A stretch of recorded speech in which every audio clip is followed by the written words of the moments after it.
Days of Our Lives 9th. Abe confronts his past, Stephanie faces literary exposure, and Steve struggles with an uncomfortable truth. Hello and welcome back to the Days of Our Lives channel. Today we're diving deep into the dramatic events unfolding on Wednesday, October 29th, where shocking revelations and uncomfortable confrontations take center stage in Salem. From Abe's unexpected encounter with a troubled young man carrying a familiar face to Stephanie's mounting paranoia over her exposed literary secrets, and Steve's heartfelt struggle with his daughter's provocative writing career. This episode promises emotional turbulence that will leave fans breathless. Let's explore every twist and turn of these compelling storylines that are about to shake Salem to its core. Abe's fateful encounter with Liam. A face from the past emerges. The episode brings Abe Carver face-to-face with destiny when he finally meets the young man he's been assigned to tutor in reading. Liam, portrayed by Hank Northrop in what becomes an emotionally charged casting choice, carries more than just educational challenges into Abe's world. The significance of this meeting runs deeper than anyone initially realizes, as Liam represents a living connection to Salem's storied history. Hank Northrop brings his father's legacy to the screen, embodying a character whose very presence evokes memories of the legendary Wayne Northrop, who immortalized the role of Roman Brady during the show's golden era. When Abe looks at this troubled young man sitting across from him, what exactly does he see reflected back? The connection between past and present becomes almost supernatural in its intensity. Roman Brady and Abe Carver first burst onto the Salem scene as police partners united in their mission to protect Marlena Evans from the terrifying Salem Strangler. Their partnership forged bonds that transcended mere professional duty, creating a brotherhood that defined an entire generation of Salem's law enforcement. Now, decades later, Abe finds himself staring at features that trigger something deep within his consciousness, a recognition that goes beyond simple familiarity and touches something almost ancestral in nature. The literacy program that brought them together becomes secondary to the profound emotional resonance of their meeting. Abe, who has dedicated his life to helping others and serving his community, now faces a student whose troubled past threatens to complicate what should be a straightforward educational mission. Liam's reputation precedes him, carrying whispers of violence and intimidation that make many wonder whether Abe has bitten off more than he can chew with this particular student. Theo's overconfidence and misguided interventions. Meanwhile, Theo Carver finds himself viewing Liam through an entirely different lens, one colored by painful high school memories that refuse to fade. For Theo, Liam isn't just another troubled youth seeking redemption through education. He recognizes him immediately as the bully who made his adolescent years a living nightmare, someone who wielded cruelty with practiced ease and left psychological scars that still throb with remembered pain. This recognition triggers a protective instinct in Theo that manifests as unwanted advice for his father, warnings delivered with the confidence of someone who believes their past victimization grants them special insight into predicting future behavior. Theo's newfound assertiveness extends far beyond his concerns about Liam. He approaches Paulina Price, Salem's formidable mayor, with the audacity of someone who believes their opinions carry weight in matters of civic importance. His conversation with Jada about how to handle J.J. Devereaux's situation displays a presumption that borders on arrogance, offering guidance to an experienced police officer on matters of law enforcement protocol. This transformation in Theo's personality raises eyebrows throughout Salem, as people observe a young man who hasn't even officially assumed the CEO position at DeMera Enterprises already carrying himself with the imperious attitude of someone who believes themselves untouchable and all-knowing. The irony isn't lost on longtime Salem residents who remember Theo's journey from vulnerable youth to ambitious businessman. His premature assumption of authority, speaking to both his stepmother, the mayor, and a dedicated police detective as though he possesses superior wisdom, reveals a dangerous inflation of ego that could lead to serious miscalculations.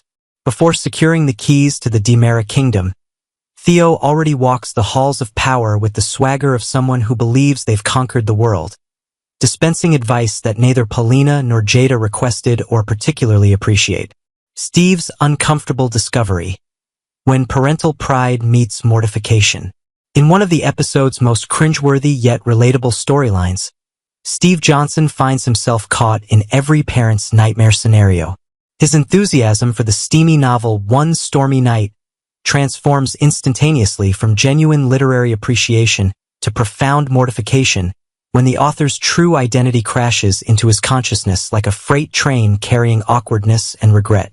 The realization that his beloved daughter Stephanie, his little sweetness, penned the provocative passages he not only read but actively enjoyed and discussed in detail with Kayla creates a situation so uncomfortable it practically radiates embarrassment through the television screen.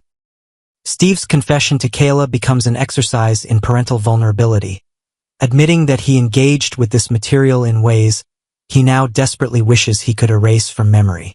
The specific scenes he highlighted, the moments that captured his attention and sparked his interest, now replay in his mind with horrifying new context. Every conversation where he praised the author's vivid imagination and compelling character dynamics now feels tainted by the knowledge that he was essentially complimenting his daughter on her ability to craft explicit romantic scenarios. Kayla, ever the voice of reason and maternal understanding, attempts to provide perspective on the situation, trying to explain why Steve's reaction, while understandable, might be somewhat overblown. But Steve wants absolutely none of her rational explanations or attempts to normalize what feels fundamentally wrong to his protective father's heart. He sits there, visibly uncomfortable, his entire body language screaming his desire to unhear, unread, and unknow everything he discovered about Stephanie's literary accomplishments. The book that once provided entertainment now represents a Pandora's box of information he desperately wishes had remained closed, creating a cognitive dissonance between his pride in his daughter's success and his profound discomfort with the nature of that success. Stephanie's accusations and the mystery of the literary leak. Stephanie Klein finds herself navigating treacherous waters as her carefully constructed pseudonymous writing career crumbles around her like a sandcastle facing the incoming tide. Her confrontation with Alex Kyriakis becomes an exercise in damage control and desperate investigation as she admits the extent of her exposure. Philip Kyriakis recognized himself in one of the book's more intimate scenes, identifying details that could only have come from their personal history together. Now Jeremy Horton has apparently done the same, spotting himself in the steamy pages and drawing connections that Stephanie never intended anyone to make. The revelation creates layers of complication in Stephanie's romantic life, as past relationships suddenly resurface through the lens of her fictionalized accounts. Alex, her current romantic interest, must now grapple with the knowledge that Stephanie's previous lovers are scattered throughout her literary work like Easter eggs, waiting to be discovered by anyone familiar with her relationship history. The intimacy Stephanie shared with Philip and Jeremy, moments she believed were private and protected by the passage of time, now exist in published form for anyone to read, analyze, and recognize. Stephanie's certainty that Jeremy betrayed her confidence to Leo Stark, the gossip columnist always hungry for Salem's juiciest secrets, drives her to confront him with righteous fury blazing in her eyes. She unleashes her accusations with the conviction of someone absolutely certain of Jeremy's guilt, her words cutting and unmistakable in their condemnation. Jeremy, however, responds with genuine confusion that appears entirely authentic, his bewilderment suggesting either exceptional acting skills or actual innocence. He protests that he doesn't understand what she's talking about, his denials carrying the ring of truth that gives Stephanie momentary pause. Yet Stephanie's tunnel vision prevents her from considering alternative explanations, her focus so narrowly fixed on Jeremy as the culprit that she fails to explore other possibilities. The question hangs in the Salem air like morning fog. If Jeremy and Philip both recognized themselves in her prose, how many other former lovers might have done the same? Stephanie's romantic history, while perhaps not as extensively documented as some Salem residents, still includes enough chapters to create multiple suspects. Each previous relationship now represents a potential source of the leak, every ex-boyfriend a possible candidate who might have connected the dots between Stephanie's real-life experiences and her fictional recreations. The situation spirals into increasingly complicated territory as Stephanie realizes she may have created an elaborate trail of breadcrumbs leading directly back to her personal life. Her artistic choice to mine her own experiences for romantic material, a decision countless authors make to bring authenticity to their work, now threatens to expose not just her identity, but the intimate details of relationships she believed were protected by time and discretion.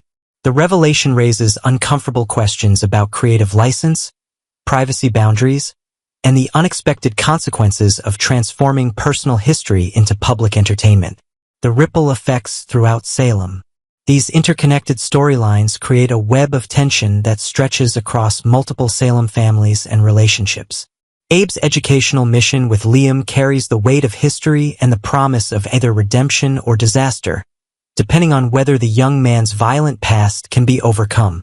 Theo's interference in matters beyond his authority threatens to create conflicts with powerful figures like Paulina and Jada, potentially derailing his DiMera ambitions before they properly begin. Steve's parental discomfort highlights the eternal struggle between supporting your children's independence and desperately wishing they'd chosen different paths to success. And Stephanie's literary exposure threatens to unravel relationships both past and present, creating awkwardness that will reverberate through Salem's social circles for months to come.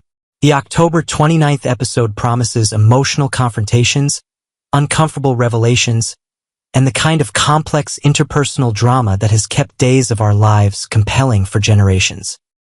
From the ghosts of Salem's past appearing in Liam's familiar features to the modern complications of Stephanie's erotic fiction being decoded by her ex-lovers, this Wednesday delivers storylines that resonate on multiple levels, blending history, humor, and heartfelt emotion into must-see television that reminds us why we keep returning to Salem day after day.